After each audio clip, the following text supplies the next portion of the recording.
He's a fantastic comedian. His name is Paul Scoble.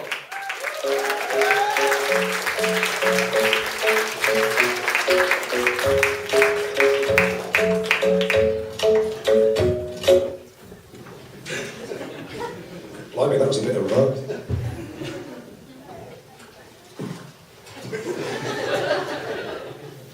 Thank you. Good evening. How you doing? I'm Paul. Now, as you can probably tell, I'm a metalhead. And as a metalhead, I am obviously on first name terms with Satan. He's called Keith. Keith Satan, he has recently got out of the evil business. Satan started moving out of the evil business a few hundred years ago when the major religions really started moving in on his territory. Things came to a head a few months ago when Satan went to see some management consultants to get advice on streamlining hell's business practices. What you really need to do is sack all your outdated demons and start using slaves. Workfare labour. How many demons do you currently employ? My evil subjects are infinite in scope and number. An infinite number of workfare drones. You might have to meet with Theresa May to get that many. At which point Satan vomited and left the meeting. I think Satan feels that the world has passed him by. He recently applied for a job as an executive at Sports Direct and wasn't even evil enough for an interview. I think Keith feels that there's no real point in being the Prince of Darkness in a world that already contains the Daily Mail, investment banking and the Jeremy Kyle show. And now there's an evil mutant Oompa Loompa in the White House. The father of lies is feeling completely inadequate. So, Satan is currently managing a little chef on the A239 just outside of Bracknell, which just goes to show that even though he's not involved in professional evil anymore, he is still keeping his hand in with a bit of amateur wickedness by tarnishing the souls of thousands of travellers with low-grade, greasy evil. Now, when I first wrote that bit, the person who originally made Satan vomit was Ian Duncan Smith. Then he resigned, and I was probably the only person in the country to be pissed off about it. So I changed it to David Cameron. Then Cameron, the filthy pig boy, also resigned. So I had to rewrite it all over again. So suddenly now it's Theresa May who causes Satan to lose his lunch, which, if anything, works even better than Ian Duncan Smith. And considering the effect that being featured in that piece of comedy has had on the careers of Ian Duncan Smith and David Cameron, I've got high hopes it's going to keep on working for Theresa May.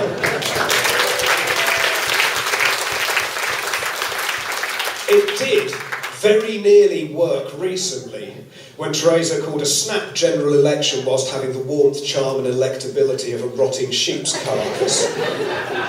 In fact, my satire is so effective, the only way she could beat it was to give £1 billion to a bunch of religious, right-wing religious fundamentalist, bigoted terrorists. Now, I don't know how my comedy is causing evil politicians to resign. I don't know what the mechanism is, but yeah, you're welcome.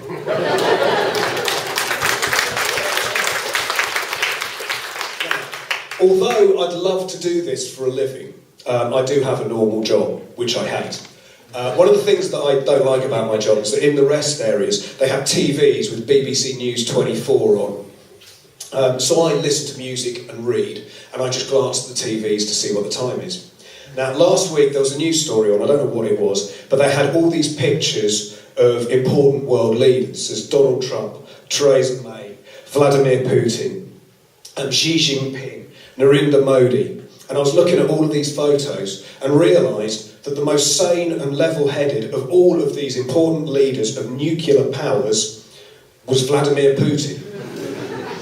When the butcher of Grozny is the most sane and level-headed world leader that we've got, then we are in deep trouble. Donald Trump is only one step away from having a cape and a special helmet to stop Professor X from being able to read his mind. He really, really looks like he wants to be a supervillain from a Marvel comic. In comparison, Theresa May is quite mundane. Yes, the Tories are evil, but it's a kind of unimaginative, incompetent, boring evil. Like recently, she calls a snap general election, knowing that the rabid right-wing media are going to push the Tory brand whilst attacking Labour like a pack of wild dogs, and whoops, there goes the majority. Now, as the Conservative Party has said the last few years, becoming the world's biggest bunch of backstabbing, betraying, sadistic, self-serving scumbags, the media has had to up the level of lies that it tells in order to convince the population of this country that the biggest threat to them is anything but this Conservative government. So, I'm sorry, mainstream media, but I'm simply not scared of North Korea. The only people who should be scared of North Korea's policies are the people of North Korea. I don't think that we're going to be nuked by a third world nation when 90% of the population is starving. Statistically, I am far more likely to burn to death as a direct result of the planning decisions made by the Royal Borough of Kensington and Chelsea than I am from a North Korean missile. Oh, and I'm not scared of ISIS either. I don't live in Iraq, Libya or Syria. Why would I be scared of ISIS? I haven't got time to be scared of ISIS. I'm far too busy being scared of ending up homeless. And while we're talking of pathetic, mundane evil, there's Stephen Crabbe. Stephen Crabbe is a big fan of trying to find a gay cure. But sexual preference is genetically predetermined. You're born that way. So trying to find a gay cure is like trying to find a cure for noses, or toes, or skin colour. In fact, maybe Stephen Crabbe and his mate should be looking for a cure for being a bigoted arsehole.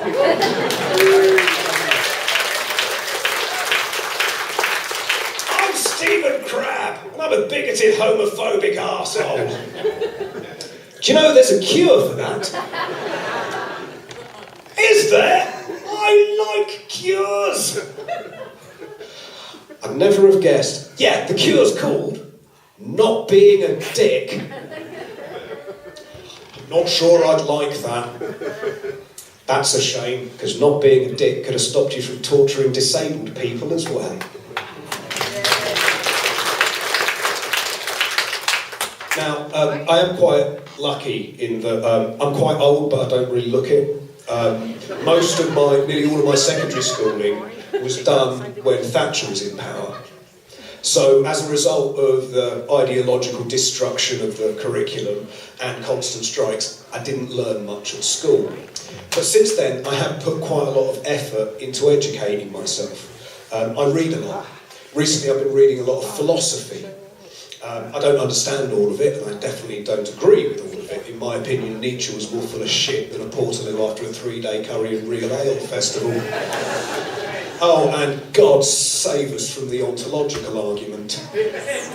But, having said that, I do believe that we can all learn from philosophers and great thinkers. For example, irritating ex-DJ Noel Edmonds got in trouble recently because he tweeted that he thought Britain was full.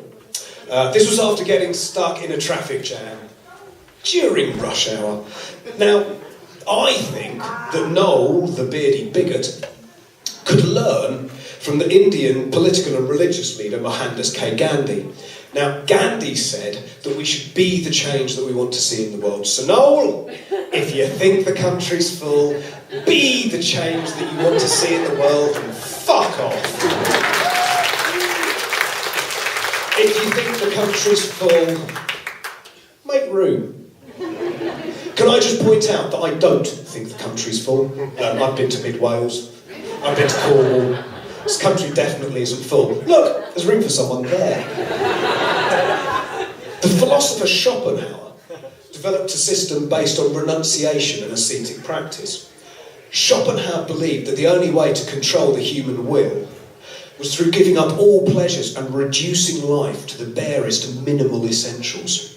Schopenhauer was not the life and soul of the party. Not even a really, really small party.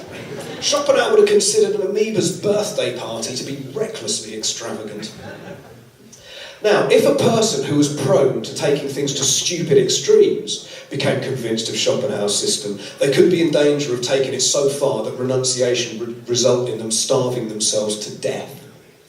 So, I've sent copies of all of Schopenhauer's books to Donald Trump. But as he's still here, the tubby fascist clearly hasn't read them. Unfortunately, philosophy is not a very effective method of assassination. Sorry, apparently he's still working his way through C-Spot Run. Descartes' great achievement, cognito ergo sum, I think, therefore I am, has been an important pillar of philosophy for nearly 400 years. Descartes discounted sense data and instead used the human intellect as a source, as a proof of human existence. The fact that there's an intellect to ask the question, do I exist, proves the existence of the mind that's making the inquiry. Sadly, however, that can now be seen as being false, as it has been proven that Stephen Crabbe definitely does exist.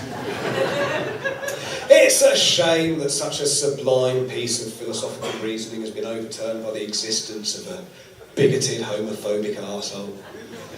But I think in cases like this, it's best to be philosophical about it.